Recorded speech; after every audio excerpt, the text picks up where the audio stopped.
Hey everyone, it is Alana Banks and Ryan Montes, and this is the No Excuses podcast. Today, Ryan, I was thinking it might be a good idea to have a chat about what does success even mean? We tend to talk about success, we tend to talk about things that are related to success, but have we actually defined what it means to be successful?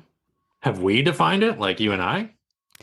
Yeah, on Or this how do podcast. we define it? What did you say? I think I said, have we defined it? Have we? Well, Have we not defined today. it for the audience? For the audience. Oh, probably not. Right. Well, maybe. We should Maybe. just we should just define it though. I think we should define it because I think success to you might mean something different than it does to me and potentially to like everybody that's listening. Yeah. I know to me success means like a very expensive Swiss watch on my wrist, a very expensive German vehicle in my luxurious large garage, and just like nothing but the finest gourmet cheeses that the world has to offer. If I have those three things, then that's success right there. That's yeah, that's your definition of success. Those are the cornerstones of a successful life, right? Yeah. No, of course that it's not as simple as that. Those things don't hurt. But okay, let's talk about success. And then we got this list from Christina Dronin all about the keys to success. Yeah. And Yeah. that's what I'm excited to dive into. Yeah. But first, okay, success. I think you know what I've defined success, maybe not for our listeners specifically, but for me it comes down to freedom. My highest value in life being freedom. And this explanation probably is going to sound polished because I've talked about it so many times. But my definition of freedom is being emotionally free, which means not being enslaved by your emotions, but being served by your emotions. It means locational freedom, meaning you get to exist physically where you want to exist. It means financial freedom, meaning you have both the amount of money and a source of revenue that you are happy about, and that gives you the ability to do what you want to do and have what you want to have. And time freedom, which is not necessarily, a lot of people hear time freedom and think, oh, I don't have to work, right? It's not that. It's having autonomy over your schedule, choosing when to work, when to not work. I think if a person has these four things, time freedom, emotional freedom, location freedom, and financial freedom, that is a successful person. What do you Yeah. think? I'm with you 100%. That's always been my vision of success has just been I always wanted to work for myself. And back in the day I did have a 9 to 5 job where I did work for someone else, but I spent most of my days thinking, how can I not be here? How can I create something where I can have that, right? Time freedom, location freedom, um, emotional freedom, and financial freedom, where I'm making money that's my own, where I'm not having to give a portion of it to an employer, Yeah. um, where I can make up my own hours, like, take off extra weeks in the summertime if I want to and work longer hours in, the times where I don't really care as much. Um, so yeah, for me, that's also my definition of success. We're totally on the same page. Sorry, listeners, if you were looking for something different, but it would be cool. I wish there was like a live audience because I'd love to hear what other people's definition of a success is too. And I think a lot of people might go maybe gravitate to what you were mentioning at the beginning, which is like the fancy car, the fancy house, the fancy watch. But I think that can come if you have those four levels of freedom, if Yeah. that's what you want, right? Yeah.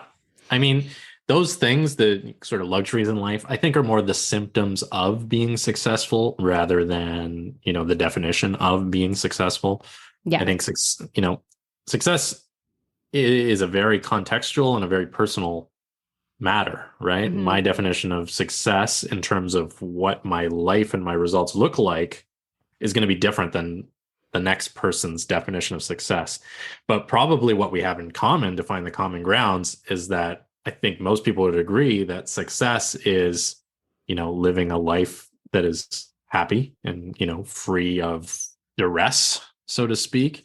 And more often than not, getting the things that you set out to get, right? Yeah. Whatever those are, it's going to be different for everybody. Maybe you want an Italian car instead of a German car, or maybe you don't want a car at all. Maybe you want to live in Manhattan and walk and take the metro everywhere, right? Yeah. The bigger question is, those things that you set out to achieve, are you achieving them, or have you achieved them? If the answer is yes, I think that's a good indicator of success. Yeah. Yeah, I do too. And I think, the happiness is a result of that, like you were saying. It's just sort of like that state of just like once you've reached that full freedom, then you're probably feeling pretty good. Right? You're probably feeling pretty happy. Hopefully. I mean, that raises a whole other conversation because there's True. people who, are, I don't even know how you would describe it, may appear to be successful, may have money, status, location, freedom, things like that, but are not happy, right? Hmm. And vice versa. There may be people who live in abject poverty or subject poverty and are happy, satisfied, content with Yeah. with their lives, right? So who's more successful, right? When we compare the two, well, again, it goes back to depends who's asking, Yeah. right? Totally. Okay, that defined. Did we define it? I mean, I think so. Episode done. All right. See you later. Okay, let's talk about, and listeners, what's your definition of success? If you like mine, say so. Send me a message at Ryan Montes NLP on Instagram. If you don't like mine, definitely send me a message and tell me why. I like voice memos.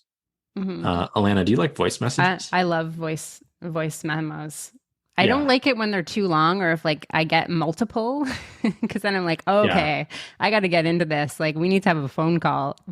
Yeah. If it's Yeah. just Don't like send one, me 11 1-minute voice memos. Send me like one 40-second voice memo, and then we're good. Listeners. So, anyways, the point is, tell me about your definition of success, or tell Alana. Alana, what's your Instagram? Alana Banks Coaching. Alana Banks Coaching on Instagram. Send us messages. Okay, let's talk about this list that you found. How to be successful. Yeah. 10 10 powerful keys. Is it 10 powerful keys or 10 keys? 10 Oh, it is 10 powerful. powerful keys. Mm-hmm. Oh, shoot. Yeah. Better turn up the volume, listeners. If you're driving, consider just pull stopping. over. Just Yeah. pull over, get out your notebook. Yeah. Hold Because on to your groceries. we're just about to share some like major golden nuggets for you. We're going to blow the doors off of that Italian sports car of yours, listener. Okay. 10 keys to powerful success, or 10 powerful keys for success. Number 1, make a plan. Mm-hmm. Make a plan. Have a plan. I would say that's also a goal, right? Have a goal. Yeah. Have a goal. Figure out like what you want. I can't help but when I hear lists like this, I can't help but think about think ahead a few steps of how people will take this the wrong way and just sabotage themselves. I can picture somebody pulled over, notebook out, and they're like, number 1, make a plan. And they're just roll their eyes and are like, I can't do that. Don't overcomplicate this stuff. A plan could just mean like Atlanta says, a goal, right? I had a business coach one time that said, if your business plan is more than 1 page, it's way too long, right? A plan. Didn't that make you feel great hearing that? Weren't you just like, ah? Well, I already knew that. Okay. So I was like, that's correct, sir. Yes. But let it be simple. Yeah. Let it be simple. There has been many times where I've been coaching people. This was like previous to my hypnotherapy days, but I would help them through something and they're like, I don't have a business plan. Like I can't start this business because I haven't like written my business plan yet. And I'm like, are you crazy? You don't need a business plan. I mean, that's just my advice because I started a business 10 years ago, a fabric store, and I literally did not have a, I had a plan. I would say I had a goal, but I did not write a business plan. I did not Yeah. download a template that was like 10 pages long where I had to like fill in all this stuff. I just had a goal. And the crazy thing about it is I had a goal, and the goal was, what if I start an online fabric store and sell it one day? How cool would that be? That was my plan. And that was in 2012. And last year, actually, exactly a year ago, I sold it. Yeah. And it totally came true without me creating some kind of like elaborate plan to get there. It just happened because, and we're going to, I think, get to that in the next one. No, we're not. But the plan is also having a clear picture of what a successful life looks like, Yeah. or whatever it is you're navigating towards. Have a mental picture of that. Yeah. Cool. Yeah. So, listeners, it can be that simple, right? Maybe the plan is just knowing what you'd rather have as opposed to what you have right now. Still be happy and grateful for everything you have, always, of course. But just and that sounds simple, but that is not common. A lot of people are just going through life and being like, "Hey, the way I live right now is the way I will always live." And it'll more or less be the same. They may not say that aloud, but that's the programming that's running. Yeah. So if you simply imagine that life can be better and have an idea of how you would like it to be when it is better, there's your plan. Yeah. And a pro tip for this is to write it down, Yeah. right? Yeah. Because a goal that is not written down is, you always say this, and I can't remember it right now, It's an is just an idea. idea. Yeah. It's just A a nice dream. idea and it's mushy and it changes. When you Yeah. externalize it, it becomes real. It becomes a goal. Yeah. Yeah. Okay, we should pick up the pace because we Yeah. This is went into significant detail on 1 out of 10.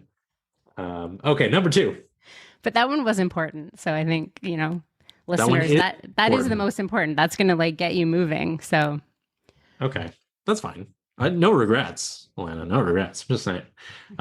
Number 2 is prepare for the unexpected. mhm. Cool. What does that mean? Does Well, that mean like should I fill my bathtub with water right now? Should I have a whole bunch of dried goods in the basement? Is that what they mean? no, I think it's just like, be prepared that it's not going to go as planned, which is why, to go back to the first point, you don't want to write out this big elaborate plan because chances are it's not going to go exactly as you are planning, right? Yeah. Things are going to happen. You're going to have to change direction. Maybe something that you thought was going to work doesn't, right? So you just have to be prepared to be flexible. Yeah. There's an expression in the military, and it is that no battle plan survives first contact with the enemy, which I think is pretty self-explanatory. What I would add to number 2 here, prepare for the unexpected, is emotionally prepare for the unexpected. Mm-hmm. Know that unexpected stuff is probably going to come up, and just know that it's okay and normal, and just be committed to handling it when it does happen.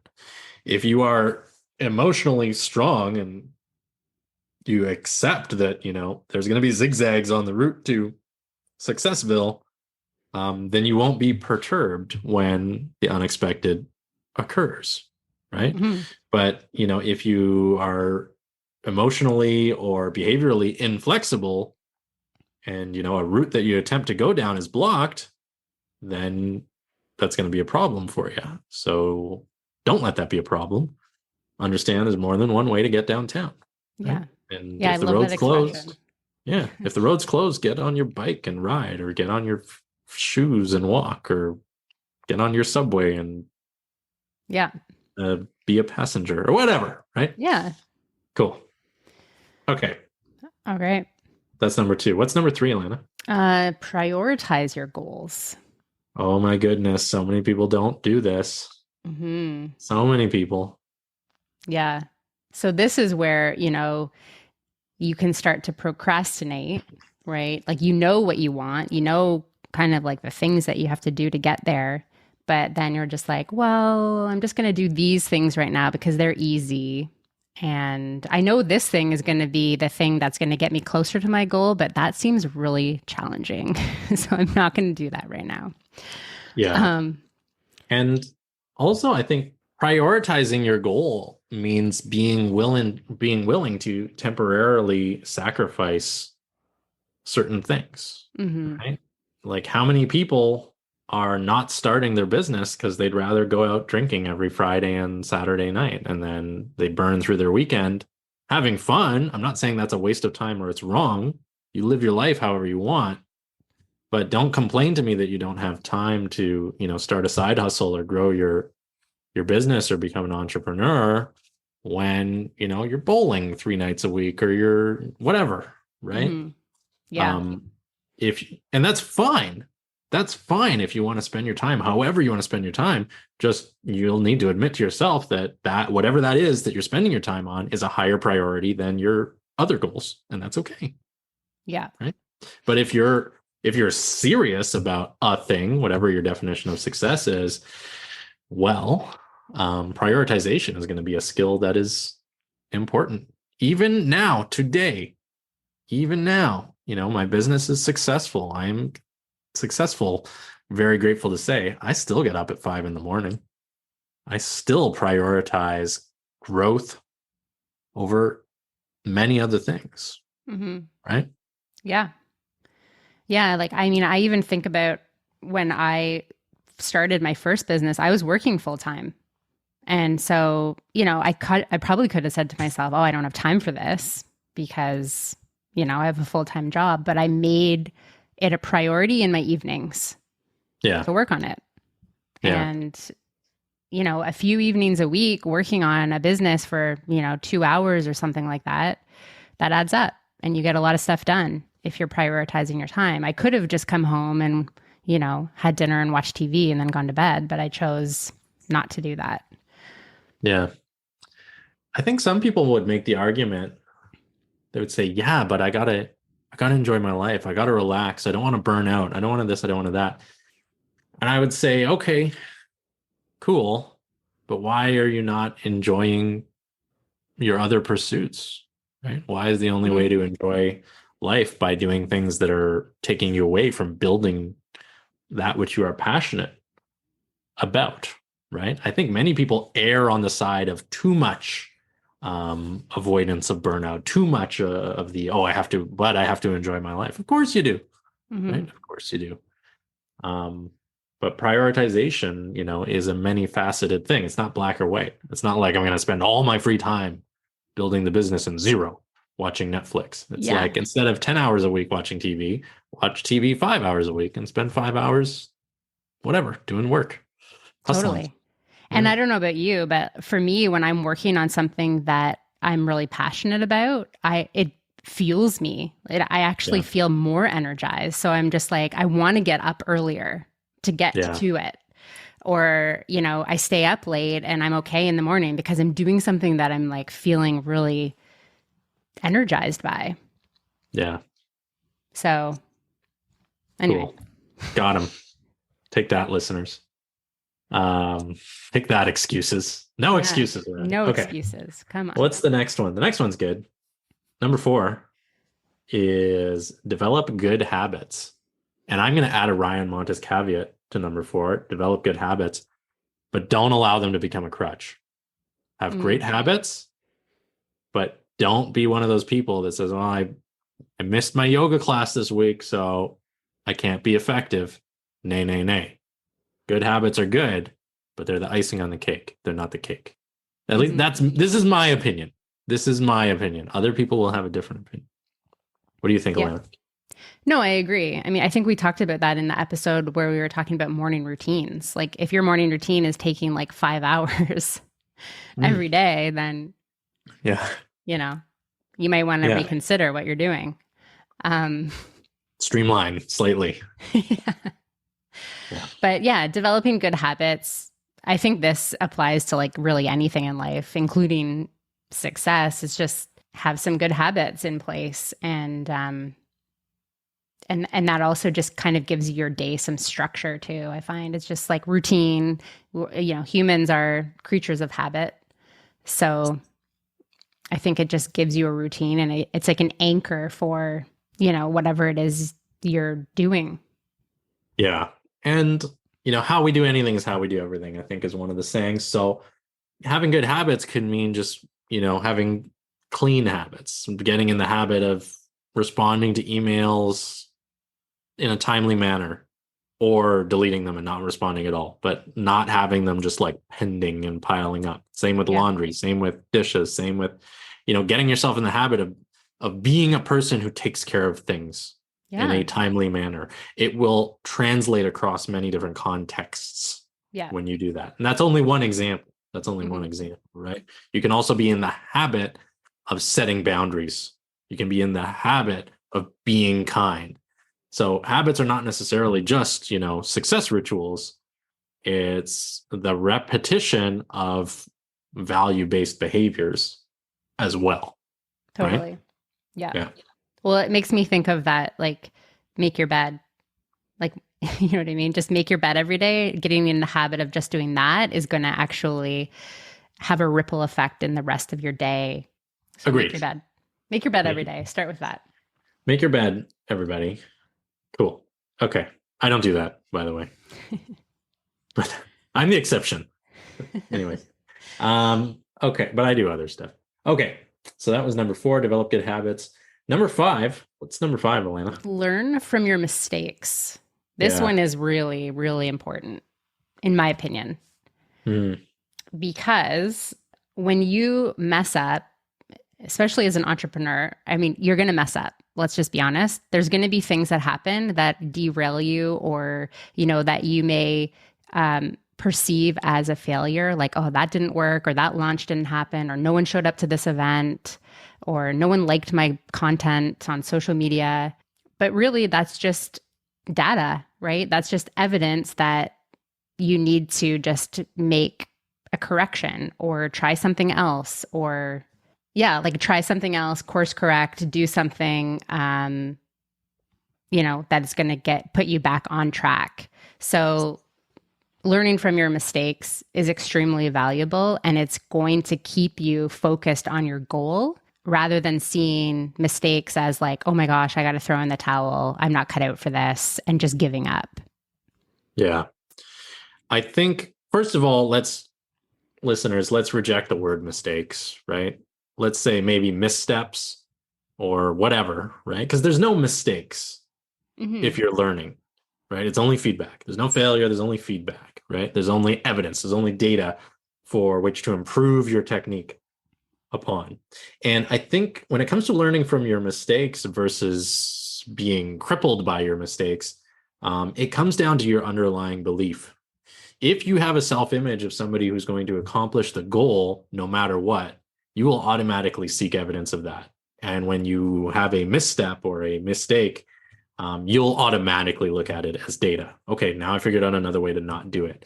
If you have an underlying self-image of somebody who's not going to pull it off, you're going to be constantly unconsciously searching for evidence that you're right.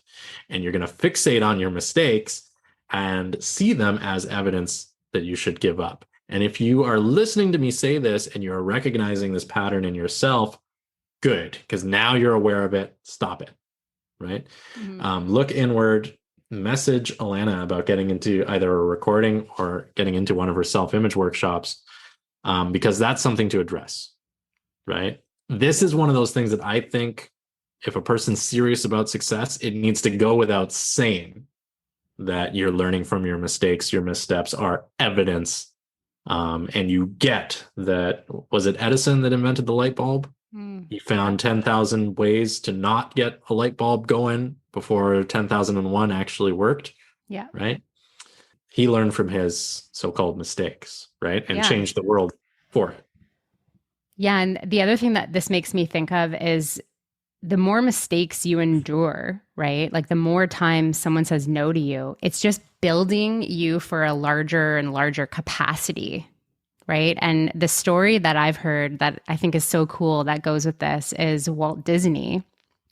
When he was looking for financing for his theme park, which we all know and love now, Walt Disney World, he, I think, was denied, and don't quote me on this, but I think he was denied like something like 80 times or something like that. Like he went into meetings asking for funding or asking for something about 80 times and was rejected over and over and over again. Yeah. And then on that like 81st time, someone said yes. And Yeah. now look at the empire that he's built. Yeah. But in order for him to build that large of an empire, he needed to expand himself and learn from all of those rejections so that he could hold something as big as Walt Disney World and whatever else, whatever else is part of that huge empire. Yeah. And that's a really good example of what I was saying. There's no question that Walter Disney had a self-image of somebody who was absolutely going to build his vision. Yeah. Right. And so when, so-called setbacks occurred, he did not see it as evidence that he could not. He just saw it as, okay, data. On to the next proposal. Right. Yeah. Until he made it work. And think about the feedback, the data that he must have collected in those 80 rejections. Right? Yeah. Because he would have tweaked his presentation probably like after every single one or taken feedback or whatever to get to that yes. Yeah. Or carefully noted down the names of everybody who said no and to add to the do not allow in list at Walt Disney World Resort. You and your descendants shall never enjoy It's a Small World ride. Sorry. No, don't hold grudges, listeners. Yeah. Alana, I know we're only halfway through the list, but I think we should save the rest for next episode. Yeah. I think this deserves a part 2 because, I want to give the next 5 just as much attention. Yeah. I don't want to rush it. Yeah. I don't want to rush it. So let's, we're going to leave kind of a to be continued open loop for the listeners. So listeners, tune back in for the next episode and hear numbers 6 through 10 of the powerful, what are they called? See, the thing is in the article, at one point in the article, they're the 10 powerful keys, but later in the article, they're the 10 keys to success. Yeah. Okay? It's not the best resource, but whatever. We're making it amazing. So just to recap for everyone, as we wrap up this episode, part 1, number 1, make a plan. Have a clear picture of what a successful life looks like for you, what you want. Number 2, prepare for the unexpected. Number 3 is prioritize your goals, which is really just like prioritizing your time, right? Managing your time wisely. Number 4 is develop good habits. And number 5 is learn from your mistakes. Yeah. So we will do the rest in part 2. There are more. We will address the remainder in part 2. In the meantime, follow us on Instagram, look at our websites, send me your voice memos limited to a maximum of 60 seconds. And that's it for now. That sounds great. Okay, so that was the No Excuses podcast with Ryan Montes and Alana Banks, and we'll see you next time. Thanks, everyone. We will see you. Yes. Goodbye.